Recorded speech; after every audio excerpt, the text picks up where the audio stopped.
Hola, hoy vamos a meternos con un tema que a menudo parece muy intimidante, pero que en realidad es una de las herramientas más potentes que tenemos para pensar. Vamos a hablar de filosofía. Y es que, para mucha gente, la palabra filosofía trae a la mente una imagen como esta: un nudo, uno bien apretado, enredado, casi imposible de deshacer, una maraña de ideas complejas que parecen no tener solución. Pero, ¿y si el problema es que lo hemos estado mirando desde el ángulo equivocado? Pues justo aquí es donde vamos a darle una vuelta. Vamos a dejar de obsesionarnos con encontrar respuestas definitivas y en su lugar nos vamos a centrar en el origen de todo, la pregunta. Fíjate, el gran psicólogo y filósofo William James lo clavó.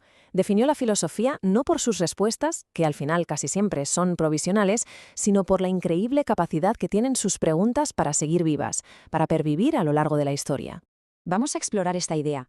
¿Y si el verdadero poder de la filosofía no está en darnos un mapa con el tesoro ya marcado, sino en enseñarnos a manejar la brújula para poder explorar cualquier territorio por nuestra cuenta?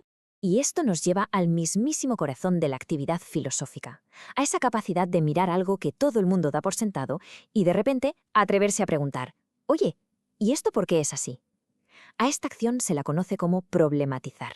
Porque en el fondo va de eso, no es como un acto de rebeldía intelectual, una rebelión contra la comodidad de las certezas. Es mirar a lo que parece obvio y empezar a sospechar que quizá no lo es tanto. O sea que la filosofía coge el camino recto y seguro de nuestras creencias de todos los días y lo convierte en un laberinto fascinante o en un puzzle al que parece que le falta una pieza clave. Y de repente, algo que era aburrido se convierte en un misterio por resolver.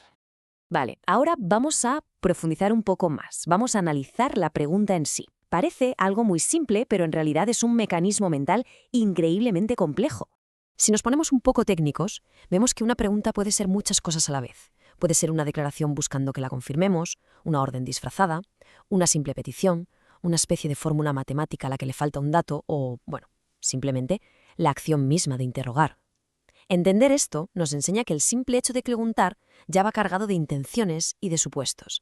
Y aquí, ojo, porque llegamos al punto crucial, a la clave para pensar filosóficamente. Debajo de la superficie de cualquier pregunta importante, siempre hay algo que no se dice, pero que se está asumiendo. A esto se le llama presuposición. Es como el cimiento invisible sobre el que construimos la pregunta. Por ejemplo, al preguntar ¿quién descubrió América?, ya se da por hecho que hubo un descubrimiento, pasando por alto a todas las civilizaciones que ya vivían allí.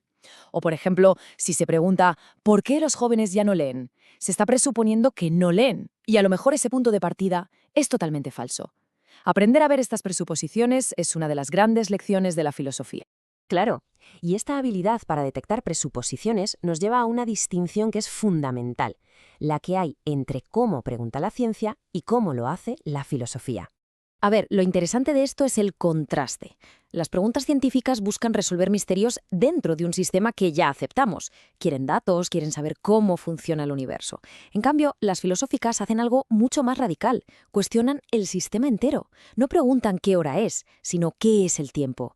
No buscan más información para rellenar un hueco, sino más claridad sobre por qué vemos el mundo como lo vemos. Y esto conecta con esa expresión tan bonita que aparece en las fuentes, la inquietud de la mente. Una pregunta filosófica nace de una tensión, de una necesidad interna no de acumular más datos, sino de alcanzar una mayor claridad sobre los conceptos que usamos. Bien, entonces, ¿a dónde nos lleva todo esto? Pues a entender que preguntar de forma filosófica no es un simple ejercicio abstracto, sino que es una herramienta increíblemente práctica para el día a día.